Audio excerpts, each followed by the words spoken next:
Rocket গতিতে উত্থান হচ্ছে গোটা বিশ্বে। গোটা বিশ্ব এগিয়ে চলেছে। ভারত সেখানে বিশ্বগুরু তৈরি হওয়ার জন্য, বিশ্বগুরু হওয়ার জন্য এগিয়ে চলেছে উন্নয়নে। কিন্তু হঠাৎ করে নেপাল, গোটা পৃথিবীর মধ্যে মানচিত্রের মধ্যে নেপাল, সেই নেপাল হঠাৎ করে রাজতন্ত্র ফিরে পেতে চাইছে। কেন? কারণ তাদের ধর্ম বাঁচানোর জন্য। তারা বলছেন হিন্দু রাষ্ট্র তৈরি হোক। তারা বলছেন যে এই গণতন্ত্র এইভাবে যেভাবে আমাদের ধর্মকে নষ্ট করছে, রাজতন্ত্র প্রতিষ্ঠা হোক। এই বিষয় নিয়ে আমরা আজ কথা বলি। বলবো একদমই তাই সন্তু, এখানেও কিন্তু মাথাচাড়া দিচ্ছে দুর্নীতি। সেখানকার মানুষজন বলছেন যেভাবে গলা পর্যন্ত দুর্নীতি তৈরি হয়েছে, সেই দুর্নীতি থেকে মুক্তি পেতে পারে একমাত্র যদি রাজতন্ত্র প্রতিষ্ঠা হয়। 2008 সালে গণতন্ত্র প্রতিষ্ঠা হয়েছিল, আর 2025-এ আবারও রাজতন্ত্র প্রতিষ্ঠার জন্য কিন্তু লড়াই চলছে। আমরা এই নিয়ে আলোচনা করব। আমাদের সঙ্গে যিনি অতিথি রয়েছে তার সঙ্গে আগে আলাপটা সেরে নিই। আমাদের সঙ্গে রয়েছেন অভিক সরকার, IIT খড়গপুরের প্রাক্তনী এবং বিশিষ্ট লেখক। তাকে স্বাগত জানাবো রিপাবলিক বাংলাতে।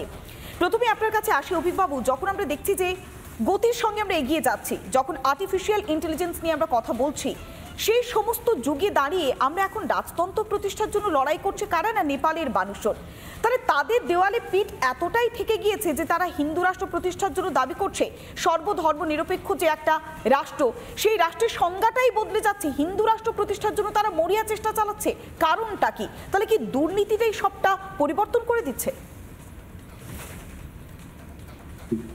দেখুন, প্রথম কথা হচ্ছে যে রাজতন্ত্র হোক কি গণতন্ত্র হোক কি কমিউনিজম, সাধারণ মানুষ চান তার জীবিকার নিরাপত্তা, তার বাসস্থানের নিরাপত্তা, তার স্বাধীনতার বা মত প্রকাশের স্বাধীনতা। এই হচ্ছে মানুষের গণতান্ত্রিক বা মৌলিক দাবি। যদি গণতন্ত্রের নামে অন্য কোনো ধরনের কায়েমি স্বার্থ তার নিরাপত্তা বিঘ্নিত করে, তার বেঁচে থাকার ন্যূনতম মৌলিক শর্তগুলিকে বিঘ্নিত করে, তাহলে সে চাইবেই সে অবস্থায় ফিরে যেতে যেখানে অন্তত তার ওই রুটি কাপড়া মাকান এইটুকু তার কাছে নিশ্চিত ছিল। নেপালের মানুষ দেখেছেন যে গণতন্ত্রের আড়ালে যে তার স্বদেশ বিরোধিতা বা ধর্মদ্রোহিতা তাদের হয়তো এমন এক জায়গায় ঠেলে দিয়েছে যেখানে তাদের অস্তিত্বই বিপন্ন। ফলে তারা যে আগের পন্থায় ফিরে যেতে চাইবেন, যেখানে তারা অনেক বেশি সুখে এবং স্বাচ্ছন্দ্যে ছিলেন, এতে আশ্চর্য কিছু নেই। আরেকটা ব্যাপারে বুঝতে হবে আমাদের, ভারতীয় উপমহাদেশে আমরা যেভাবে আমরা সেকুলারিজম চিনি পশ্চিমা দেশে, সেইভাবে কিন্তু সেকুলারিজম ভারতবর্ষের উপমহাদেশে কাজ করবে না। ভারতবর্ষের মানুষের মধ্যে ধর্মীয় চেতনা এবং ধর্মীয় যাকে বলে প্রভাব এতটাই তীব্র এবং প্রবল যে আমাদের জাতিবোধ কোন ধরনের ধর্মীয় প্রভাব ছাড়া চিন্তা করাই মুশকিল। যাকে আমরা নাস্তিক্যবাদ বলি, সাংখ্য দর্শন আমাদের একটি বিখ্যাত দর্শন, নাস্তিক্যবাদও কিন্তু ভারতীয় ধর্মের একটি অঙ্গাঙ্গী অংশ। অভিবাবু, আমার এখানে প্রশ্ন রয়েছে, গোটা বিশ্বে আমরা যদি ইসলামিক স্টেট বা খ্রিস্টানদের জন্য নিজস্ব দেশ গুনি, তাহলে সংখ্যাটা কারোর 100, কারোর 200, কারোর 300, কিন্তু হিন্দুদের জন্য কোনো দেশ নেই। সেটা হওয়ার পথেই কি এগিয়ে চলেছে নেপাল? এতে নেপালের ভালো হবে না ক্ষতি হবে? হ্যাঁ, অবশ্যই একমাত্র হিন্দু রাষ্ট্র, ঘোষিত হিন্দু রাষ্ট্র নেপাল। এতে নেপালের ভালো হবে খারাপ হবে সে নেপালের জনগণই বলবেন। তবে এই মুহূর্তে যেটা দেখতে পাচ্ছি যে ধর্মীয় বাতাবরণের মধ্যে নেপালের জনগণ অনেক বেশি স্বচ্ছন্দ বোধ করতেন, তাদের জাতি চেতনা, তাদের ধর্মীয় সংস্কৃতি অনেক বেশি নিরাপদ ছিল, তারা সেখানে ফিরে যেতে চাইছেন। এবং এটা খুবই স্বাভাবিক। যখনই মানুষ দেখে যে তার সাংস্কৃতিক চেতনা, তার বেসিক নিডস সেগুলো ফুলফিলড হচ্ছে না, তখন সে এমন ব্যবস্থা ফিরতে চাইবে যেখানে এগুলো অনেক বেশি গ্যারান্টিড। ফলে নেপালের জনগণ চাইবে রাজতন্ত্রে ফিরতে এবং তার নিজস্ব সাংস্কৃতিক পরিচিতিকে ফিরে পেতে। এটা তো আশ্চর্যের কিছু নেই। একদমই তাই অভিকবাবু, যখন 2006 সালে গণতন্ত্র প্রতিষ্ঠা করবার জন্য নেপালের মানুষজন লড়াই করছিলেন, তারা এখন অনুশোচনা করছেন। তারা বলছেন যে আমরা সে সময় ভুল করেছিলাম, আমরা গণতন্ত্র প্রতিষ্ঠার জন্য যে লড়াই করেছিলাম সেটা আমাদের পুরোপুরি ভুল সিদ্ধান্ত। তাহলে সমস্যাটা এমন একটা জায়গায় পরিণত হচ্ছে যে নাগরিক পরিষেবা থেকে তারা পুরোপুরি বঞ্চিত হচ্ছে, তাদের অস্তিত্ব বিপন্ন হচ্ছে। তাই তারা রাজতন্ত্র প্রতিষ্ঠা করবার জন্য মরিয়া চেষ্টা চালাচ্ছেন, আর সে কারণেই তারা অনুতপ্ত। দেখুন, এই মানুষ অনেক সময় বিপ্লবের নামে কত কি ভুল করে সেটা আমরা আরেকটি পার্শ্ববর্তী রাষ্ট্রে দেখছি। তারা নাকি বিশাল বিপ্লব করেছেন, তারা নাকি স্বৈরাচারীদের উৎখাত করেছেন। আমি নিশ্চিত সেখানেও খুব শিগগিরই আগের অবস্থায় ফিরে যাওয়ার জন্য আবার একটা পাল্টা আন্দোলন শুরু হবে।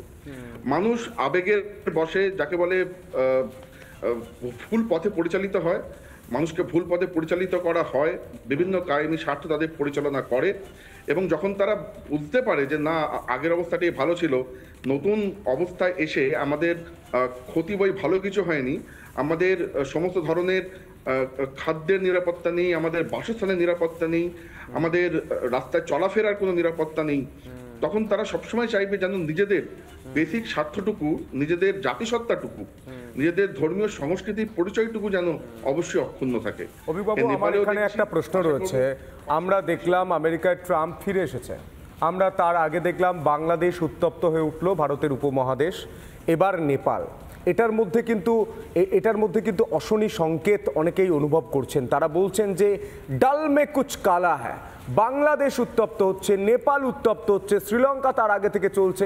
মানে এটা কি হচ্ছে? আপনি যদি একটু বিস্তারিত আলোচনা করেন, বিস্তারিত যদি একটু ব্যাখ্যা করেন। ব্যাপারটা হচ্ছে, মানে ট্রাম্পের আগে যিনি ছিলেন সেই প্রশাসন কিভাবে বাংলাদেশে কলকাঠি নেড়েছে অস্থিরতা সৃষ্টির জন্য, আস্তে আস্তে দিনের আলোর মতো স্পষ্ট হচ্ছে। শ্রীলঙ্কায় কারা চীন কিভাবে পয়সা দিয়েছে এবং কিভাবে চীন দেউলিয়া হওয়ার পথে হেঁটেছিল সেই টাকা মেটাবার জন্য, সেটাও আমরা দেখছি। বিশ্ব রাজনীতিতে যে বিশাল পরিবর্তন ছিল, মানে ঘটেছে এবং ঘটতে চলেছে ট্রাম্প আসার আগে, এতে বাংলাদেশ, নেপাল এরা সেই খেলার বোর্ডে মাত্র। আগে বাংলাদেশে যে আমেরিকান প্রশাসন বাংলাদেশে অস্থিরতা সৃষ্টি করেছে তারা এখন নেই। তার জায়গায় যিনি এসেছেন তিনি অনেক বেশি দক্ষিণপন্থী, এবং আমি নিশ্চিত যে কায়েমি স্বার্থ বাংলাদেশে অস্থিরতা সৃষ্টি করেছে তারা অনেক বেশি প্রশমিত হবে, এবং আস্তে আস্তে অনেক বেশি দক্ষিণ পন্থার উত্থান ঘটবে, এবং সেকুলারিজমের আড়ালে, যাকে বলে বিপ্লবের আড়ালে, গণতন্ত্রের নামে যে ধরনের স্থানীয় ধর্মকে বা স্থানীয় জনজাতির ধর্মকে, হিন্দু ধর্মকে পদদলিত করা হয়েছে, বিনষ্ট করা হয়েছে দেশীয় সংহতি, শান্তির বাতাবরণ, আস্তে আস্তে সেই অবস্থা কিন্তু বদলাবে। একদমই তাই সন্তু। কিভাবে অবস্থার বদল হয়, কিভাবে শান্তি ফেরে, হিন্দু রাষ্ট্র হওয়ার পর শান্তি ফেরে কিনা, সেদিকে অবশ্যই তো আমাদের নজর থাকবে। অনেক ধন্যবাদ। আমাদের সঙ্গে ছিলেন বিশিষ্ট লেখক এবং আইআইটির প্রাক্তনী অভিক সরকার, আপনাকে অনেক ধন্যবাদ। সন্তু, যে বিষয়টা নিয়ে আমরা আলোচনা করছিলাম, নেপালের যে পরিস্থিতি তৈরি হচ্ছে, তারা রাজতন্ত্র ফেরাতে চাইছে। রাজতন্ত্র ফিরিয়ে ভালো হয় না খারাপ হয় সেটা তো পরের কথা বলবে, কিন্তু পৌলমী, এটা সব থেকে গুরুত্বপূর্ণ। গোটা বিশ্বের মধ্যে প্রথম হিন্দু রাষ্ট্র ডিমান্ড হচ্ছে নেপাল থেকে। সনাতনী হিন্দু যারা রয়েছেন, যারা সেকুলারের কথা বলে না, যারা বলেন আমি এই দেশে জন্মেছি, এটা আমার দেশ, আমি আঁকড়ে রাখবো। যেমন অনেক মুসলিম স্টেট রয়েছে, অনেক খ্রিস্টানদের জন্য দেশ রয়েছে, কিন্তু হিন্দুদের জন্য কোনো দেশ নেই। আমরা মহাকুম্ভ থেকে দেখেছিলাম যে ভারত হিন্দুদের রাষ্ট্র হোক, তো সেই আওয়াজ উঠেছিল, কিন্তু যারা আওয়াজটা তুলেছিলেন হয়তো এই মুহূর্তে খবরটা দেখলে তারা অন্তত খুশি হবেন যে নেপাল হিন্দু রাষ্ট্র হতে চলেছে। কিন্তু পৌলমী, এটাই প্রশ্ন যে বাংলাদেশ, নেপাল, শ্রীলঙ্কা হঠাৎ করে উত্তপ্ত হয়ে উঠছে কেন?